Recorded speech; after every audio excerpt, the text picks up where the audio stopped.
నిన్న అసెంబ్లీలో చంద్రబాబు గారు మాట్లాడుతూ ఒక కామెంట్ అయితే చేశారు. ఇప్పుడు అందరూ దాని మీద దాని గురించే చర్చించుకునే పరిస్థితి. ఏంటంటే, "నువ్వు యేసు ప్రభువుకైతే బహిరంగ క్షమాపణ చెప్పావు కదా! గతంలో తప్పు దొర్లిందని చెప్పి. మరి ఎందుకు వెంకటేశ్వర స్వామి విషయంలో ఎందుకు క్షమాపణ చెప్పటం లేదని" నిన్న చంద్రబాబు గారు అసెంబ్లీ సాక్షిగా అడిగారు. దానికి ఆయన ఒక పేపర్ కూడా చూపించారు. ఏంటి విషయం అంటే చాలామందికి తెలియకపోవచ్చు. విషయం ఏంటంటే, గతంలో సాక్షి పత్రిక పెట్టిన కొత్తలో ఒక యేసు ప్రభు ఫోటో వేయాల్సినటువంటి ప్లేస్లో మరొక ఫోటోనే ప్రచురించారు. సో ప్రచురించిన తరువాత నెక్స్ట్ డే ఏం చేశాడంటే, జగన్మోహన్ రెడ్డి ఒక క్షమాపణ కోరుతూ ఒక సవివరమైనటువంటి లేఖను విడుదల చేశాడు.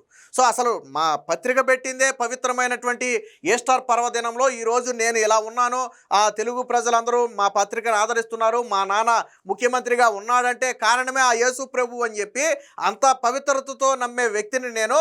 కానీ జరిగిన తప్పుకు మేమందరం చింతిస్తున్నాము, బేషరతుగా క్షమాపణ చెబుతున్నాను, మాకు ఇందులో ఎటువంటి భేషజాలాలు లేవు, తప్పు జరిగిందని మేము ఒప్పుకుంటున్నామని చెప్పి ఒక సవివరమైనటువంటి లేఖ రాసి కింద వైఎస్ జగన్ అని చెప్పి ఆయన పేరు కూడా రాశారు. సరే, తప్పే ఖచ్చితంగా. ఏ ఏ ఏ దేవుడి విషయంలోనైనా సరే తప్పు దొరికితే ఖచ్చితంగా క్షమాపణ చెప్పాలి. ఆ రోజు జగన్ చేసింది మంచి పనే కాదని మనం అంటలే. ఎందుకంటే ఎవరైతే క్రిస్టియన్స్ మనోభావాలు దెబ్బతిని ఉంటాయో వాళ్ళని బహిరంగ క్షమాపణ అడిగాడు, ఓపెన్గా అడిగాడు. తప్పులేదు, మంచి విషయం, మెచ్చుకోవాలి మనం దాన్ని. మరి ఇప్పుడు తిరుమల వెంకటేశ్వర స్వామి విషయంలో ఎందుకు బహిరంగ క్షమాపణ అడగలేదు? తిరుమల లడ్డూలో కల్తీ జరిగిందా లేదా ఒకటే ప్రశ్న. అందులో జంతు కొవ్వు గురించి కాసేపు పక్కన పెడదాం, అసలు అది సమస్య కాదు. జంతు కొవ్వు గురించి వద్దు, ఇప్పుడు వాళ్ళు కలిసిందంటారు, వీళ్ళు కలవలేదంటారు, ఆ డిబేట్లోకి పోదలుచుకోకుండా లడ్డూ నేతిలో కల్తీ జరిగిందా లేదా? జరిగిందా లేదా? జరిగింది. ఎవరు ఒప్పుకున్నారు జరిగిందని? వైవి సుబ్బారెడ్డి ఒప్పుకున్నాడు. జంతు కొవ్వు అయితే లేదు కానీ కల్తీ జరిగిందని చెప్పి ఆయన ఒప్పుకున్నాడు కదా. మరి ఇప్పుడు జగన్మోహన్ రెడ్డి క్షమాపణ చెప్పాలా వద్దా? నువ్వు ఆ రోజు చిన్న ఫోటో తప్పు పడిందని, తప్పు దొరలిందని చెప్పి నువ్వు ఒక పేజీ, నేను చూపిస్తా ఇప్పుడు, అది ఒక పేజీ క్షమాపణ కోరావు కదా. మరి ఈరోజు వెంకటేశ్వర స్వామి విషయంలో ఎందుకు క్షమాపణ చెప్పలేదు? ఇదే నిన్న చంద్రబాబు గారు అసెంబ్లీలో అడిగిన ప్రశ్న. ఎస్, నిజమే కదా. నిన్న చంద్రబాబు గారు ఆ ఫోటో చూపించిన తర్వాత అందరికీ అర్థమైంది, అరే నిజమే కదా, జగన్మోహన్ రెడ్డి ఆ రోజుల్లో ఇన్ని ప్రతివత కబుర్లు చెప్పాడు, ఏ దేవుడైనా నాకు సమానమే అన్నాడు, ఎవరికి తప్పు జరిగినా క్షమాపణ చెప్పాలన్నాడు. మరి వెంకటేశ్వర స్వామి లడ్డూ విషయంలో కల్తీ చేసి నిర్లజ్జగా, నిస్సిగ్గుగా అదే సాక్షి పత్రికలో గోవిందా గోవిందా అని చెప్పి సూక్తులు రాసుకుంటూ అసలు కల్తీనే జరగలేదు, సిట్టు మాకు క్లీన్ చిట్ ఇచ్చిందని రాసుకున్నారు. అంటే ఎంత నీచానికి ఒడిగట్టారా? అంటే హిందూ భక్తులు అంటే చులకనా ఇది ఒక రకంగా? నువ్వు నీ ఎవరైతే నీ యేసు ప్రభువుకు సంబంధించినటువంటి భక్తులు ఉన్నారో వారికి క్షమాపణ చెప్పావు, తప్పు లేదు, జరిగింది కాబట్టి చెప్పావు. మరి ఎప్పుడు ఈరోజు హిందువుల విషయంలో ఎందుకు ఇంత చిన్న చూపు? హిందువులకు ఎందుకు జగన్మోహన్ రెడ్డి క్షమాపణ చెప్పడు? ఇది నిన్న స్వయంగా చంద్రబాబు గారు అసెంబ్లీలో అడిగితే ఈరోజు వైసీపీ గిల్ల కొట్టుకుంటుంది. ఎందుకని? ఇప్పుడు అందరూ అదే కదా అడిగేది. అరే బాబు, నువ్వు క్రిస్టియన్ విషయంలో క్షమాపణ చెప్పావు కదా, మరి హిందూ విషయంలో ఎందుకు క్షమాపణ చెప్పవు అనేది ఇప్పుడు ప్రశ్న. అరే నిజమే కదా, చంద్రబాబు గారు చెప్పింది నిజమే కదా. ఆ రోజు ఇన్ని సూక్తు కబుర్లు చెప్పారు, ప్రతివతలాగా మాట్లాడాడు. ఈరోజు దేవుడి విషయంలో కల్తీ జరిగిందని ఎవరు చెప్పారు? సరే, చంద్రబాబు గారు ఎన్డీబీ రిపోర్ట్ చదివారు, దాన్ని పక్కన పెడదాం. నీకు నమ్మకం లేదు కదా, అది పక్కన పెడదాం. సిట్ ఏం చెప్పింది? ఒక్క చుక్క పాలు లేకుండా 100కు 100% కెమికల్స్తోనే నెయ్యి తయారు చేశారని చెప్పారు కదా. అంటే నువ్వు ప్రసాదాన్ని అపవిత్రం చేశావు, దేవుడికి ఇచ్చే నైవేద్యాన్ని అపవిత్రం చేశావు. సో చివరికి దీపారాధనలో కూడా అదే అపవిత్రమైనటువంటి నేతిని వాడారు. అంటే మొత్తంగా నువ్వు కోట్ల మంది హిందువుల మనోభావాలు దెబ్బతీసావు. మరి నీకు తెలిసి జరిగిందో తెలియక జరిగిందో నువ్వు క్షమాపణ అయితే చెప్పాలి కదా. ఒకవేళ నీకు తెలియక జరిగింది, నాకు తెలియకుండానే జరిగింది, నేను ముఖ్యమంత్రిగా ఉన్నప్పుడు టీటీడీలో ఏం జరిగిందో నాకు తెలియదు, కానీ జరిగిన దానికి నేను ఈరోజు చింతిస్తున్నాను, హిందువులందరికీ ఆ రోజు నేను సీఎంగా ఉన్నాను కాబట్టి నేను క్షమాపణ చెప్తున్నానని ఎందుకు బహిరంగ క్షమాపణ చెప్పవు?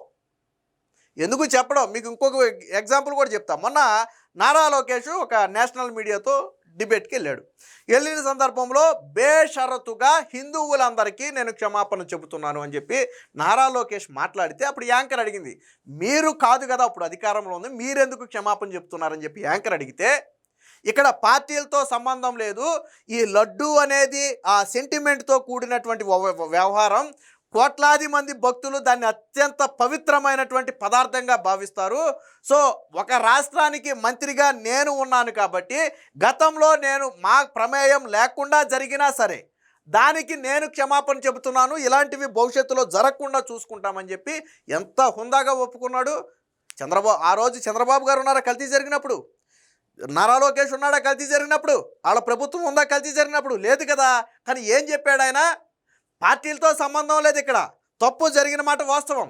అది ఆడ ప్రభుత్వంలో జరిగినా ఇప్పుడు ఆ రాష్ట్రానికి నేను మంత్రిగా ఉన్నాను కాబట్టి బాధ్యతాయుతమైనటువంటి పదవిలో ఉన్నాను కాబట్టి అప్పుడు జరిగిన తప్పుకి నేను ఇప్పుడు క్షమాపణ చెబుతున్నాను అని చెప్పి ఎంత హుందాగా మాట్లాడాడు. మరి ఇదే జగన్మోహన్ రెడ్డి నీకు తెలియకుండా జరిగితే అదే చెప్పు, నాకు తెలియకుండా జరిగింది, ఏది ఏమైనా నేను సీఎంగా ఉన్నప్పుడు జరిగింది కాబట్టి నేను భక్తుల్ని క్షమాపణ కోరుతున్నానని ఓపెన్ స్టేట్మెంట్ ఇవ్వు.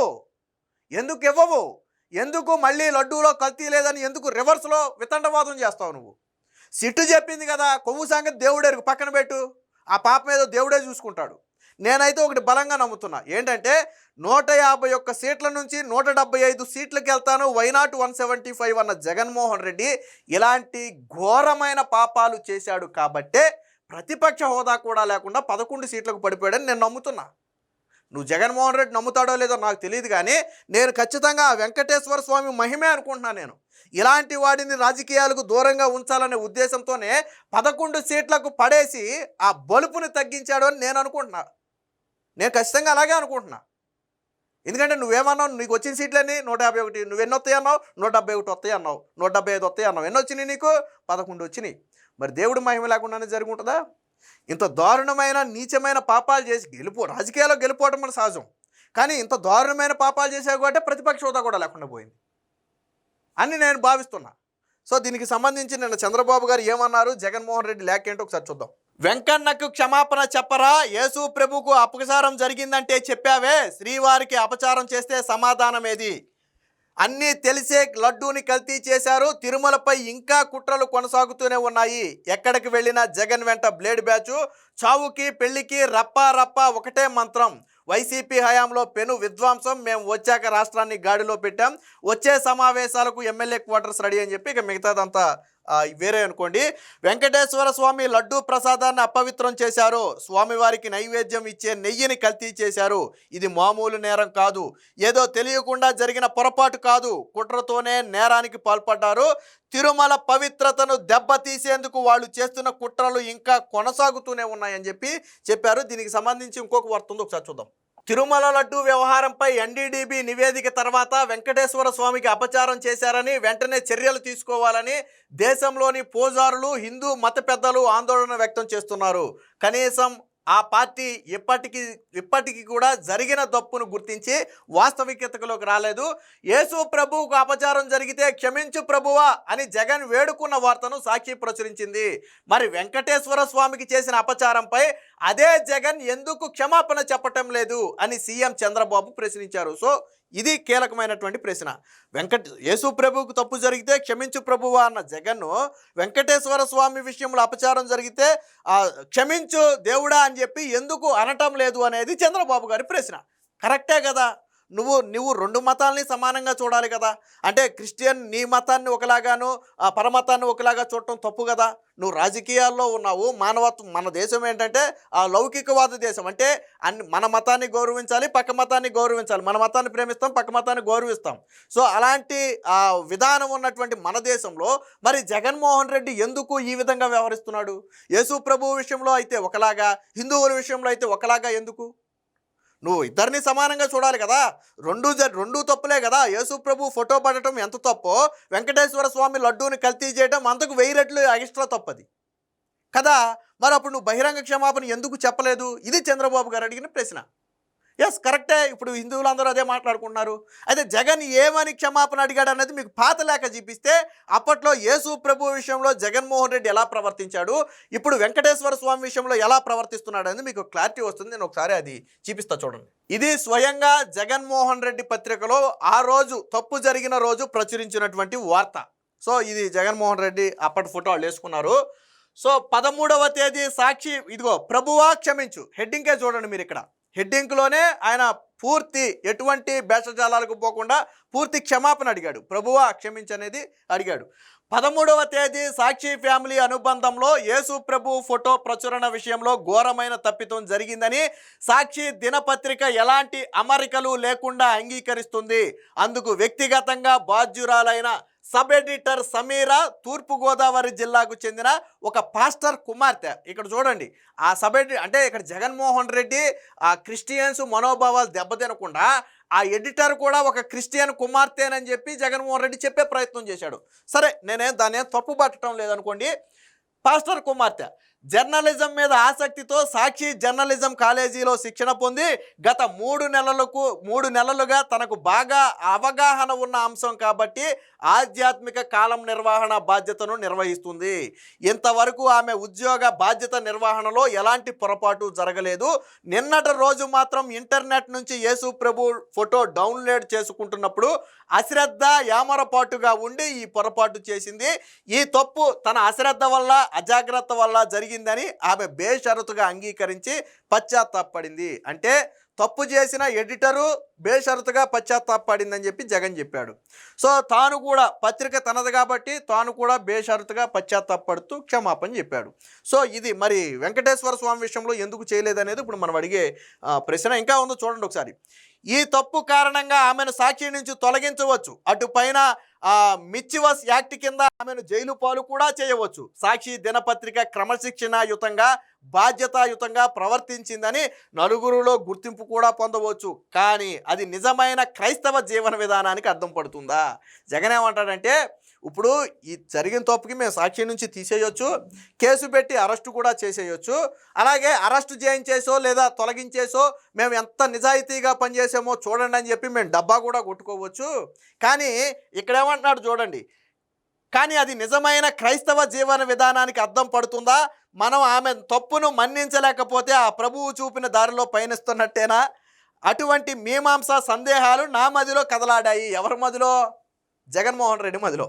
జగన్మోహన్ రెడ్డి అనుకున్నాడంట చేసింది తప్పేనని చెప్పి తీసేద్దామా లేకపోతే జైలు పాలు చేద్దామా అని ఆలోచించినప్పుడు మనం అసలు దేవుడు చూపిన క్రైస్తస్ అంటే నిజమైన క్రైస్తవ జీవన విధానానికి అది అర్థం పట్టట్లేదు, ఆ ప్రభువు చూపిన దారిలో మనం పయనించట్లేదని ఆయన మనసులో అనిపించిందంట. ప్రభువు ఏమన్నాడంటే ఆ క్షమాపణ కోరిన వాడిని మన్నించమని చెప్పినట్టు బహుశా ఎక్కడ ఉందేమో బైబిల్లో, మేబీ దాన్ని ఫాలో అయ్యి ఉంటాడు ఆయన. అంటే ఎంత క్రైస్తవాల మనోభావాలు దెబ్బతిన్నాయంటే జగన్మోహన్ రెడ్డి ఎంత డీప్గా ఫీల్ అయ్యాడో మీకు ఈ లేఖలో అర్థమవుతుంది. మరి అదే హిందువుల విషయంలోకి వచ్చేటప్పటికి ఎందుకు ఫీల్ అవ్వట్లేదు అనేది ఇక్కడ మన ప్రశ్న. ఈ సమయంలో ఏమి చేయాలి అనే ప్రశ్నలు చెలరేగాయి. ఈ తరుణంలో తన తప్పు తాను ఒప్పుకున్న దృష్ట్యా తప్పుకు ఆమె ఒక్కదాన్నే బాధ్యురాల్ని చేయకుండా మొత్తం సాక్షి కుటుంబ సభ్యులంతా బాధ్యత వహిస్తున్నాం. మొదట దేవుడికి, ఆ తరువాత క్రైస్తవ సోదరులందరికీ సాక్షి కుటుంబం 100,000,000 క్షమాపణలు తెలియజేస్తుంది. అంటే 100,000,000 క్షమాపణలు మొత్తం ఎంటైర్ సాక్షి మొత్తం తెలియజేస్తుంది క్రైస్తవ సోదరులకు అని చెప్పి జగన్మోహన్ రెడ్డి చెప్పాడు. నిజమే, తప్పులేదు. ఒక దేవుడి విషయంలో తప్పు జరిగింది, ఖచ్చితంగా క్షమాపణ చెప్పాలి, చెప్పటం న్యాయం కూడా. జగన్మోహన్ రెడ్డి ఇప్పుడు చెప్పింది ఏమి తప్పని నేను చెప్పట్లా. జగన్మోహన్ రెడ్డి చేసింది కరెక్టే, ఎవరైనా చెయ్యాలి, ఏ పత్రిక అయినా చెయ్యాలి. జగన్మోహన్ రెడ్డి చేసింది కరెక్టే. కానీ దేవుడు అంటే యేసు ప్రభు విషయంలో ఇంత నిక్కచ్చిగా వ్యవహరించిన జగన్ ఎందుకు వెంకటేశ్వర స్వామి విషయంలో వ్యవహరించాల? ఇదే మన ప్రశ్న. ఇంకా అవలా చూడండి, ఇక్కడ సాక్షి మొన్న మార్చి 23వ తేదీన ఆవిర్భవించింది. పరమ పవిత్రమైనటువంటి ఈస్టర్ దినం కావడమే ఆ రోజు సాక్షి ఆవిర్భావానికి కారణం. అంటే జగన్మోహన్ రెడ్డి క్రిస్టియన్ కాబట్టి మేబీ ఆ ఈస్టర్ పర్వదినం మంచిదని చెప్పి ఆ రోజు సాక్షిని ప్రారంభించుకుని ఉండొచ్చు. నేనేమి సాక్షి పత్రిక ప్రారంభాన్ని నేనేం తప్పు పట్టట్లేదు. అదే జగన్మోహన్ రెడ్డి కూడా చెప్పుకున్నాడు. జన్మించిన 3 నెలలకే సాక్షి తెలుగు దినపత్రికల్లో నెంబర్ 1 స్థానాన్ని పొందిన నా తండ్రి డాక్టర్ వైఎస్ రాజశేఖర్ రెడ్డి ఈరోజు 10 కోట్ల మంది తెలుగు ప్రజల అభిమాన పాత్రుడై ముఖ్యమంత్రిగా ఉన్నా అంతా దేవుడి దయ అని నేను మనస్ఫూర్తిగా నమ్ముతాను. అంటే ఆ యేసు ప్రభు కృప వల్లే నేను ఈరోజు సాక్షి పత్రిక పెట్టగలిగాను, అది నెంబర్ 1 స్థానానికి వచ్చింది. నా తండ్రి సీఎంగా ఉన్నాడంటే దానికి కూడా యేసు ప్రభువే కారణమని నేను నమ్ముతాను అని చెప్పి చెప్పాడు. తప్పులేదు. ఆయన యేసు ప్రభువుని నమ్ముతాడు కాబట్టి ఆయన గురించి చెప్పుకోవడంలో తప్పులేదు. దాన్ని ఏమి తప్పు పట్టాలని చేశారని నేనేం చెప్పట్లేదు. అట్టి విశ్వాసానికి నేను సాక్షి దినపత్రిక జీసస్ ఫోటో విషయంలో దొర్లిన పొరపాటుకు తల్లడిల్లిపోతున్నాను. దైవం మెడల సాక్షి పత్రికలో అపచారం జరగటం నాకు ఎంతో బాధ కలిగించింది. ఈ ఓడు గుర్తుపెట్టుకోండి. దైవం పట్ల సాక్షి పత్రికలో అపచారం జరగటం ఎంతో బాధ కలిగించింది. అంటే ఒక పత్రికలో చిన్న ఫోటో విషయంలో అపచారం జరిగితేనే నీకు అంత బాధ కలిగితే, మరి ఏకంగా 20 కోట్ల లడ్డూలను కల్తీ నేతితో చేసి 100 కోట్ల మంది హిందువుల మనోభావాలు దెబ్బతీసావే, మరి అది చిన్న తప్ప? దానికి నీకు బాధ కలగలేదా? జగన్మోహన్ రెడ్డికి పశ్చాత్తాపం లేదా? నీకు తెలిసి జరిగిందా తెలియక జరిగిందా అనేది కాసేపు రాజకీయం, దాన్ని పక్కన పెడదాం. కానీ నువ్వు ముఖ్యమంత్రిగా ఉన్నప్పుడు జరిగిందా లేదా, దానికి నువ్వు క్షమాపణ చెప్పాలా లేదా? చెప్పాలి కదా. ఎందుకు చెప్పలేదు జగన్మోహన్ రెడ్డి? ఇదే నిన్న చంద్రబాబు గారు అడిగింది ఇదే. ఈరోజు రాష్ట్ర ప్రజలందరూ ఆలోచించేది కూడా అదే. క్రైస్తవులు కూడా ఏమనుకుంటారు? జగన్మోహన్ రెడ్డి హిందువుల విషయంలో తప్పు చేసి హిందువుల మనోభావాలు దెబ్బతీయాలనుకుంటారా? వాళ్ళు కూడా అన్ని మతాలను గౌరవించాలనే అనుకుంటారు. వాళ్ళు మనందరం కలిసే ఉన్నాం కదా, హిందూ ముస్లిం క్రైస్తవులు అందరూ కలిసే ఉన్నాం కదా, బాయి బాయి అనుకుంటా.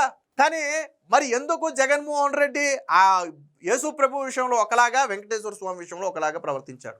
సో ఇది నిన్న చంద్రబాబు గారు అడిగిన ప్రశ్న. ఇటువంటి పొరపాట్లు దొరలకుండా మా మొత్తం సాక్షి కుటుంబం మరిన్ని జాగ్రత్తలు తీసుకుంటుందని అందరికీ సవివరంగా తెలియజేస్తున్నాను. ఇక్కడ ఈ విషయమే కాదు, పత్రిక చేతిలో ఉంది కదా అని తప్పిదాలు చేసి వాటిని పత్రిక ద్వారా బలపరిచి నిజమైన జర్నలిజాన్ని కూనీ చేసే ప్రయత్నం సాక్షి ఎప్పటికీ చేయదంట. తప్పు దొరలినప్పుడు ఒప్పుకోవటానికి ఏనాడు వెనకాడదు.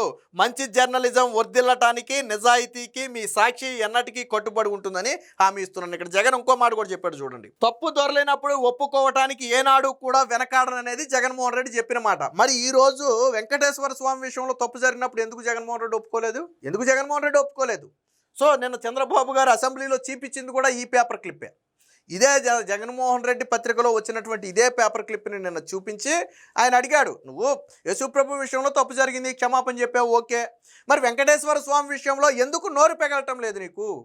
ఎందుకు నువ్వు భక్తులకు క్షమాపణ చెప్పటం లేదు? నీకు తెలిసి జరిగిందా తెలియక జరిగిందా అనేది ఇక్కడ పాయింట్ కాదు. అవి రాజకీయాలు, అది వేరు. మామూలు సాధారణ భక్తులు అడిగేది కూడా ఒకటే, జగన్మోహన్ రెడ్డి తెలిసి చేశాడా తెలియక చేశాడా దాని గురించి కాదు.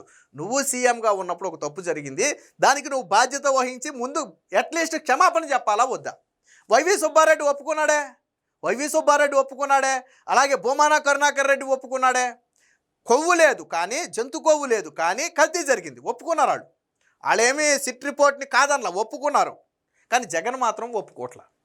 అదే నిన్న చంద్రబాబు గారు అడిగిన ప్రశ్న. ఏదేమైనా మొత్తంగా నిన్న చంద్రబాబు గారు అసెంబ్లీలో మాట్లాడిన తర్వాత ప్రతి ఒక్కరు కూడా ఇప్పుడు దీని మీద చర్చించుకునే పరిస్థితి.